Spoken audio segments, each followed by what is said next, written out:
मैं हूं Suman Kumar, news editor सुमन में आप सभी का स्वागत है। कई दिनों से सहारा को लेकर कुछ खबर मैं नहीं दे रहा हूं और तमाम सारे हमारे साथी चाहते हैं कि कुछ न कुछ खबर देता रहूं, तो मैं आपको सहारा की कुछ खबरों को लेकर ही अभी इस वक्त पहुंचा हूं।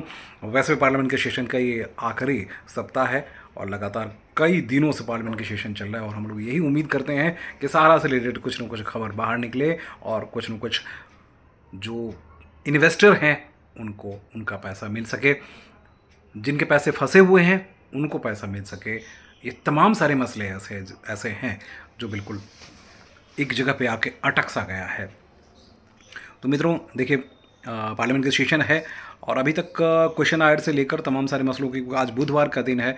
बुधवार के दिन में अमित शाह जो हमारे केंद्रीय गृह मंत्री हैं और सहकारिता मंत्रालय भी उन्हीं के पास है, तो उनके मंत्रालय से रिलेटेड बहुत सारी खबरें कल तो आई थी, अभी तक खबरें नहीं आई है। वो क्वेश्चन आंसर के रूप में होता है। तो आज कोशिश हमारी ये होगी कि आप शाम तक कितने लाखों लोगों को जो पैसा मिलना था वो पैसा मिल गया है, कितने को स्टेटस क्या है उस पर हम आपको सारी रिपोर्ट देंगे। लेकिन कुछ लोग ऐसे बने रहिएगा क्योंकि मैं उनके लिए भी कुछ खास अपडेट्स हैं। और साथ में जो सहारा टीवी चैनल या सहारा अखबार या सहारा के अलग अलग पार्ट्स में जो काम कर रहे हैं उनके लिए महत्वपूर्ण खबर है। इसलिए महत्वपूर्ण खबर है कि अभी हमने देखा कि नोएडा में जो हेडक्वार्टर है, टीवी चैनल्स के जो हेडक्वार्टर है, उस पर क्या हुआ है, उस वहाँ क्या किस तरह का हंगामा हुआ, क्या हुआ, कैसे हुई, क्या कहानी। आपने सुना होगा कि तकरीबन 10 दिनों तक हंगामा चलता रहा। 10 दिनों के बाद हुआ क्या?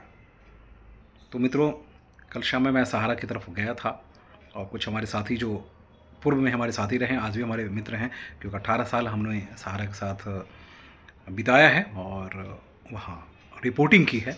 तो मैं बार बार इस बात का जिक्र करता हूँ और कहता भी हूँ कि सहारा हमारे लिए घर की तरह है। लेकिन आज घर को क्योंकि सुप्रीम कोर्ट ने बेजार कर दिया, बर्बाद कर दिया, और उसके बाद पूरी कहानी मैं सुप्रीम कोर्ट को ही जिम्मेदारी इसलिए मानता हूँ कि सुप्रीम कोर्ट ने बहुत सारे ऐसे डिसीजंस दिए हैं जिससे कि न्याय के नाम पे अन्याय हुआ और उसमें तमाम सारी चीज़ें ऐसी हुई। तो मैं इसको बहुत अलग तरीके से लेता हूँ क्योंकि मैं सुप्रीम कोर्ट कवर कर चुका हूँ और ये भी अपनी दलील देने का हक है हमें, संविधान ने ही दिया है।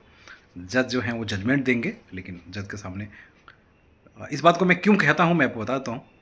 आर के धवन हुआ करते थे और बड़े बड़े लॉयर्स को हमने देखा सुप्रीम कोर्ट में, जो जजेज होते हैं उनके सामने वो जब दलील देते हैं तो बताते हैं कि आपकी वजह से देश को कितना बड़ा नुकसान होता है। सीएजी की रिपोर्ट के कारण क्या क्या हुआ था आप भूल गए क्या?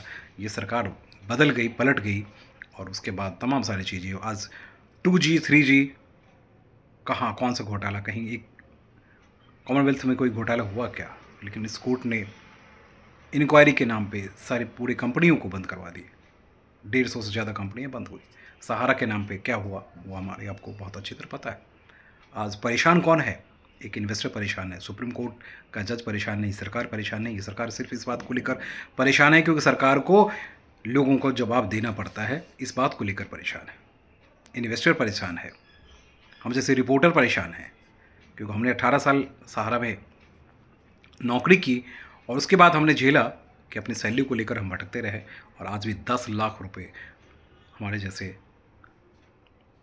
लोगों, मतलब खासकर मैं अपनी बात करता हूँ तो 10 लाख तो मेरा है और हमारे जैसे तकरीबन 3,500-4 हज़ार तो सिर्फ सहारा कैंपस में, नोएडा कैंपस में जो है ना, उसके जो एम्प्लॉय हैं वो हैं, है ना। और जो छोड़ के चले गए हैं उनको तो छोड़ दीजिए, ग्रेच्युटी क्योंकि ग्रेच्युटी के नाम पे बहुत सारे लोगों को कुछ पैसा मिला, कुछ को नहीं मिला, कुछ कैसे क्या क्या मिला पूछिए मत, समझने की ज़रूरत नहीं है। कुछ लोगों ने लेबर कोर्ट जाने की कोशिश की तो फिर वहाँ से कुछ उनको राहत मिली और फिर इसको सहारा से कुछ पैसा मिल गया। अब की कहानी क्या है मैं उसको बताने के लिए आया हूँ कि अब क्या हुआ। अब ये हुआ है कि 10 दिनों तक जो धरना प्रदर्शन और सुमित राय को बंद करने की जो कवायद तेज हुई थी उसमें उनको बंद कर दिया गया, घर से ऑफिस से उनके कमरे से बाहर नहीं निकलने दिया गया। ये सिचुएशन वहाँ क्रिएट हुई क्योंकि लोगों को सैलरी नहीं मिल पा रही थी। बस में सैलरी उनको नहीं मिल पा रही थी, परेशानियाँ थी। जब सैलरी नहीं मिल पा रही है और लोग डेली आ रहे हैं, काम कर रहे हैं, एक बुलेटिन चल रहा है अभी, जो हमारे पास जानकारी है उसमें सिर्फ एक बुलेटिन की जानकारी कि टीवी चैनल्स को चलाने हैं, क्योंकि इनके लाइसेंस अभी बिके नहीं है, या लाइसेंस किसी को आप देते हैं तो नाम तो वही रहेगा। तो ये तमाम सारे मसले हैं जिसकी वजह से अभी ये परेशानियां हैं। और मुझे लगता है मित्रों, मैं आपको बताना चाहता हूँ वो आपको सिर्फ ये बताना चाहता हूँ कि यहाँ हंगामे करने के बाद उनमें से जो कुछ लोगों की सैलरी आ गई है। अब ये कहिएगा भाई हमने भी तो हंगामा किया था, हमें सैलरी क्यों नहीं मिली? तो मैं बताऊं कि हम लोगों ने हंगामा ज़रूर किया था, लेकिन उसके बाद समझाने की कोशिश की गई, सुलझाने की कोशिश की गई और कुछ खास नहीं किया गया। लेकिन फ़िलहाल मैनेजमेंट डरा है और डरने के बाद वहाँ काम हो रहा है। अब लोगों की कुछ सैलरी आ गई है और मेरे पास इन्फॉर्मेशन ये ज़रूर है कि आने वाले दिनों में और भी लोगों की सैलरी अभी आएगी।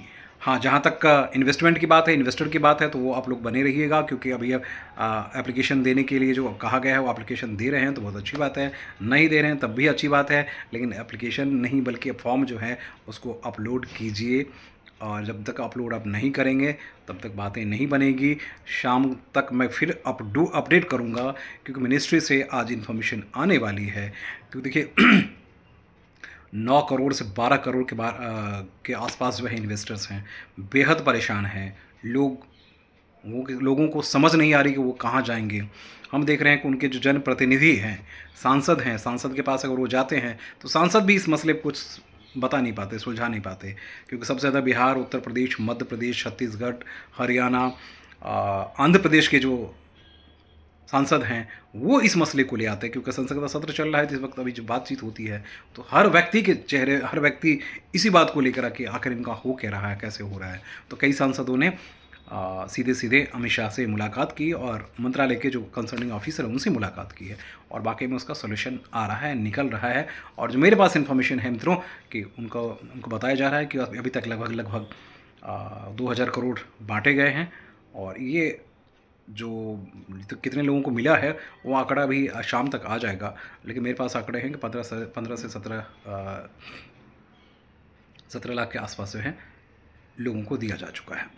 तो ये अच्छी बात है कि वो 5000 करोड़ सरकार के पास अभी भी है, उसमें 3000 करोड़ बचा हुआ है, और भी दूसरा इंस्टॉलमेंट जो है वो जा सकता है। इधर कहाँ है सहारा कैंपस की हम बात कर रहे थे। इधर सहारा कैंपस में जिन लोगों ने आंदोलन किए उन लोगों में से भी कुछ लोगों को पैसा धीरे धीरे दिया जा रहा है, चेक के जरिए ही दिया जाएगा। जिनको निकाला गया था उनको भी जो एक मिनिमम अमाउंट है वो अमाउंट का चेक दिया जा रहा है। आंदोलन जिन लोगों ने किया था उन लोगों को भी सैलरी मिल रही है, तो अच्छी बात है, मिलती रहनी चाहिए। अब सुप्रीम कोर्ट देखिए, अब धृतराष्ट्र की तरह सुप्रीम कोर्ट दिख रहा है, वो सिर्फ सुन रहा है, कह रहा है, बातें कुछ बन नहीं पा रही है सुप्रीम कोर्ट के जजमेंट के बाद भी, है ना। तो चलिए कोशिश करेंगे जल्दी एक और अपडेट दें पार्लियामेंट से, कि पार्लियामेंट सेशन अभी चल रहा है, बहुत सारी चीज़ें होंगी, है ना। नमस्कार है आपको, और देखिए शेयर कीजिए, लाइक कीजिए, कमेंट कीजिएगा और सब्सक्राइब कीजिएगा, है ना। ऑथेंटिक खबर मैं ही दे सकता हूँ।